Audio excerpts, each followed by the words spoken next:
सना अपने अब्बू से बात की होती है, कहती है शुक्र है बाबा आप मुझे मिल गए, वरना मैं आपको कहाँ-कहाँ ढूँढती पड़ती। बाबा आपने माफ़ कर दें, मेरी मम्मा ने आपके साथ बहुत गलत किया, लेकिन मैं तो आपकी बेटी हूँ ना, मैं कैसे आपके बगैर रह सकती हूँ। मोहल्ले में हमारे बारे में इतनी बातें होती हैं कि ना आपको उसका शोर छोड़ गया, प्लीज़ आप वापस घर आ जाना। फिर वो घर आ जाते हैं और सना कल बेटी खाना खा रही होती है, वो कहती है कि हम लोगों ने बहुत बुरा किया रानी के साथ। सना का वो कहता है कि अब देखो अल्लाह ताला ने हमें हमारी गलती की सज़ा दी, देखो देखो मेरे साथ क्या हो गया, तुम भी बेचारा ऐसे ही रहेगी, तुम्हारी शादी भी किसी के साथ नहीं हुई, हमज़ा ने भी तुम्हें छोड़ दिया, तुम्हारी अम्मी बेचारी की भी इतनी तबीयत ख़राब है तो बिल्कुल पागल हो गई हो, तुम्हारी नानी देखो उनको फालिज हो गया, कुछ कर भी नहीं सकती, मुझे तो बहुत डर लगता है कहीं इन्हें कुछ हो ना जाए। और हम कहेंगे कि हमारे पास पैसे भी नहीं है, फिर हम कैसे इनका इलाज करवाएँगे। और सना कहती है कि बाबा आप टेंशन ना लें, नानी की अम्मी हमें हर साल खर्चा भेजती हैं, घर का राशन भेजती है, हर साल नहीं बल्कि हर महीने-महीने में भेजती हैं। आप उसकी टेंशन ना लें, मम्मा और पापा दोनों का इलाज करवा रही हूँ, लेकिन अब क्या करूँ? सना का अब्बू खाना खा रहा होता है, उनसे खाना नहीं खाया जाता है क्योंकि उनको फालिज होता है ना, वो उनका हाथ और मुँह से कुछ कह नहीं सकते। तो सना अपने बाबा को खाना खिलाती हुई कहती है कि बाबा अभी तक आपकी बेटी ज़िंदा है, आपको खुद इतनी मुश्किल करने की कोई ज़रूरत नहीं है। और सना के अब्बू को ये बात देख के आँखों से आँसू आने लग जाते हैं और सना के अब्बू कहते हैं कि हमें रानी और उसके घर वालों से माफ़ी माँगनी चाहिए, हमने उनके साथ बहुत बुरा किया, अल्लाह ताला ने हमें इसी चीज़ की गलती दी है, की सज़ा दी है। और सना कहती है बाबा मैं भी ये चाहती हूँ लेकिन मैं कर नहीं सकती, आखिरकार मैं करूँगी तो क्या?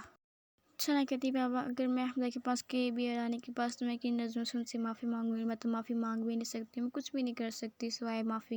रानी और जिसके साथ रानी की शादी होने वाली थी वो रेस्टोरेंट में आती है, रानी कहती है कि मैं आपसे कोई बात कहना चाहती हूँ और कहती है कि आप बेझिझक मुझसे बात करें, आपने क्या बात करी?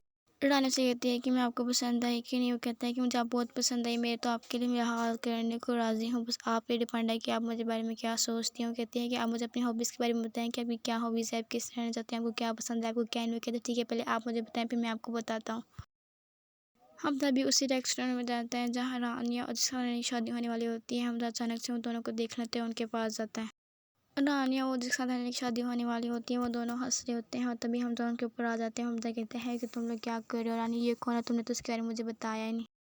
हमज़ा रानी से बदतमीज़ी करने लग जाते हैं और कहते हैं कि तुम्हें पता है ना कि मैं तुमसे मोहब्बत करता हूँ, उसके बावजूद तुम एक साथ बैठे, मुझे पता है कि वही लड़का है जो तुम्हारा रिश्ता मांगने आया था। और रानी कहती है कि तुम कौन होते हो मुझे सब कुछ कहने वाला? हमज़ा कहता है कि मैं वो होता हूँ जो तुमसे मोहब्बत करता हूँ, तुम्हें पता है ना मैं तुम्हारे बगैर नहीं रह सकता, पहला रिश्ता हम लोग तुम्हारे घर लेके आए थे, तुम लोगों ने हमें इनकार क्यों किया और इससे आके क्यों की तुमने शादी के लिए?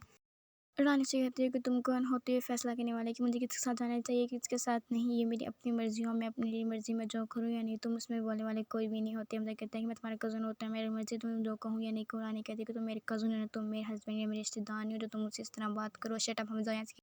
रानी ये करके अपनी जिसके साथ शादी होने वाली होती है उसे कहती है कि चलो हम यहाँ से चलेंगे, तो बस ऐसे ही मेरा दिमाग खाएगा, यहाँ पे हमारा तमाशा बनाएंगे, क्योंकि रानी वहाँ से चली जाती है उसको साथ लेके। हमज़ा को बहुत गुस्सा आता है ये सब कुछ देख के। रानी वो लड़का जिसके साथ रानी की शादी होने होती है वो गाड़ी में जा रहे होते हैं, तो वो कहता है कि मैंने आपसे एक सवाल पूछना। रानी कहती है मैंने भी आपसे एक सवाल पूछना। वो कहता है कि पहले आप बताओ। रानी कहती नहीं पहले आप बताओ। वो कहता है कि मैंने आपसे बात करनी थी हमज़ा के बारे में जिसके साथ आपकी शादी होने वाली थी, तो आपने साथ इनकार क्यों किया? आप उससे शादी कर सकती थी ना, वो तो अच्छा लड़का है, तो आपने मेरे साथ हाँ क्यों की शादी करने के लिए?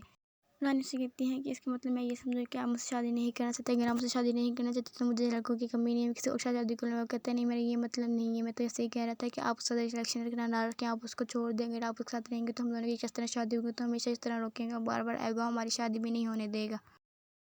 हमज़ा घर वापस आ जाते हैं। हमज़ा की अम्मी कहती है कि अब तुम्हें क्या ज़रूरत थी घर वापस आने की, अभी उधर रहते ना जहाँ आप थे पहले, अब मुझे तुम्हारी कोई ज़रूरत नहीं है, तुम कितना कर लो, जहाँ से जितना भाग जाए, जो मर्ज़ी कोशिश करो, मैं तुम्हारी रानी के साथ शादी नहीं करवाऊँगी, तुम जा सकती हो यहाँ से, मुझे तुम्हारी कोई ज़रूरत नहीं है। हमज़ा कहते हैं कि मैं अभी कैसी बातें कर रही हूँ, मैं जहाँ भी जाऊँ आप मेरी बात तो मानती नहीं, आप कौन सा भी शादी रानी के साथ करवा दें।